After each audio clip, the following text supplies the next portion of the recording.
Madam जी नमस्कार। आपने ज्ञानगंज की यात्रा के बारे में कुछ बतलाया था। कुछ उसके बारे में दर्शकों को अवगत कराना चाहेंगे?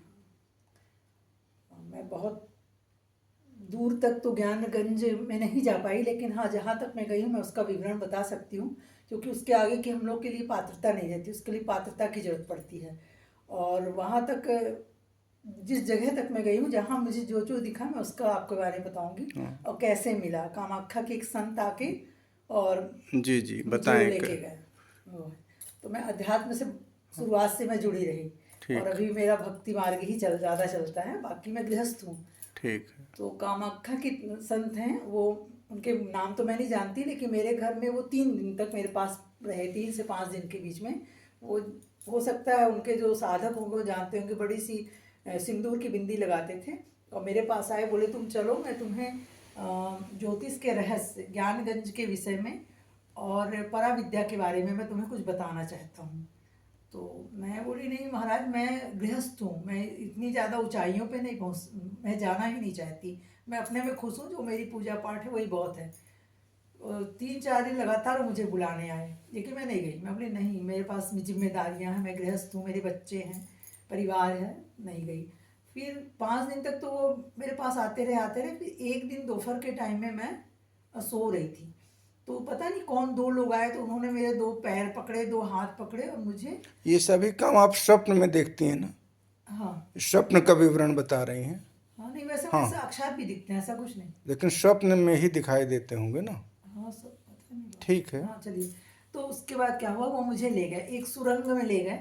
और वो शायद बाद में पता चला कि ये इलाहाबाद की गुफा है। और कई लोग का कहना है कि वहाँ पे बनारस के पास ये गुफा है, जहाँ पे महाअवतार बाबा, उनकी बहन और जितने सिद्ध संत हैं उसी मार्ग से आना जाना करते हैं। तो मेरे को ले गया वहाँ पे। यदि कोई गया हो शायद देखा हो, क्योंकि मैं इतना ज़्यादा घूमने वालों में से नहीं हूँ। तो वहाँ पे एक छोटा सा स्टूल है, उसमें एक कमंडल रखा है, उसमें पीले रंग का एक रेशमी वस्त्र है जिसके चारों तरफ से जरी का गोटा है। और एक जैसे डॉक्टर्स की ऑब्जर्वेशन टेबल होती है, उसके जैसे वहाँ पे कुछ चीज़ रखी थी, और उसको मेरे को लिटा के फिर उन्होंने उस कमंडल से मुझे पानी पिलाया। और उसके बाद तब भी मैं बोलती रही कि नहीं, मैं गृहस्थ हूँ, मैं नहीं जाऊँगी। तो बोले कुछ नहीं बोले, वो 2 लोग आके मुझे कमंडल से पानी पिलाया, और फिर उसके बाद मुझे बहुत ध्यान नहीं, और आके मेरे को घर में मेरे बिस्तर पे छोड़ गए। उसके बाद मेरे को अपने शरीर में कोई ऊर्जा का एहसास ही नहीं हुआ, जैसे इतनी थकान लगी कि मैं बहुत ज़्यादा काम करके जैसे थक गई हूँ। फिर वो उस बात को मैंने उनको तो मना ही कर दिया था, तो मैं एकदम निश्चिंत थी कि भैया मुझे इन सब पचड़ों में नहीं पड़ना है, मैं अपनी जितनी पूजा होती बस वो करूँगी। लेकिन कुछ दिन के बाद एक दिन दोपहर के टाइम में फिर एक संत मुझे मेरे पास आए, बोले तुम चलो, मैं तुम्हें आकाश मार्ग से ज्ञानगंज के लिए ले जाता हूँ, और वहाँ पे तुम्हें वहाँ की वस्तु स्थिति का तुमको जानकारी दूंगा। मैंने कुछ नहीं बोला। उसके बाद मैं फिर अचानक मैंने एक हल्की सी गुफा में मुझे प्रवेश कराया गया, और जिसमें पीली कर की पीली लाल जैसे उगते सूरज की रोशनी होती है, वैसी उस पूरी गुफा में सुरंग है। और उसमें सुरंग में वो ऐसी रोशनी दिख रही थी, और साइड में करीब 8-8 9-9 फीट के साधु ध्यानस्थ मुद्रा में, और क्या कहते, सब लाइन से बैठे हुए ध्यान में थे। और उनके बीच में मैं थी, मैं छाया रूप में रहती हूँ। वैसे भी मैं कुछ भी चीज़ें जब देखती हूँ तो मैं अपने आप को छाया रूप में, मुझे चीज़ें दिखती हैं, मैं अपने आप को वहाँ नहीं देखती हूँ।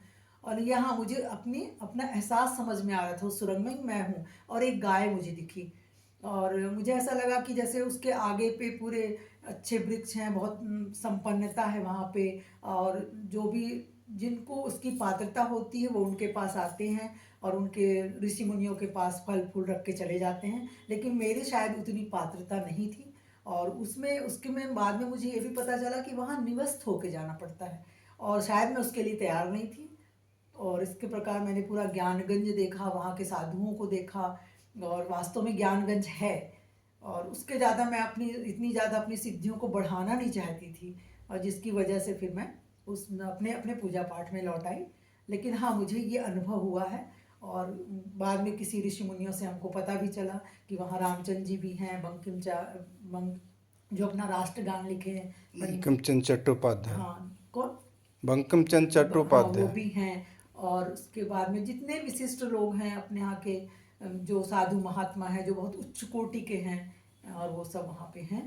और कहते हैं हाँ, मुझे ये है कि मुझे उनका आशीर्वाद समय समय पर अभी भी मिलता है, और मैं बहुत ज़्यादा अंदर घुसने की कोशिश भी नहीं चाहती कि मैं करूं, लेकिन हाँ, मैंने ज्ञानगंज को देखा है और ज्ञानगंज है।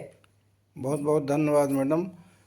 शायद दर्शकों में से बहुत सारे लोगों को ऐसा ऑब्जर्वेशन उन्हें भी अनुभव हुआ होगा। जरूर बताएं। यदि वो ऐसा कुछ हुआ हो तो वो भी अपना ये शेयर करें। शेयर करें, जिससे हमको ये लगे कि हाँ, हमारा जो भी ज्ञान है शायद सच्चाई की ओर है। धन्यवाद।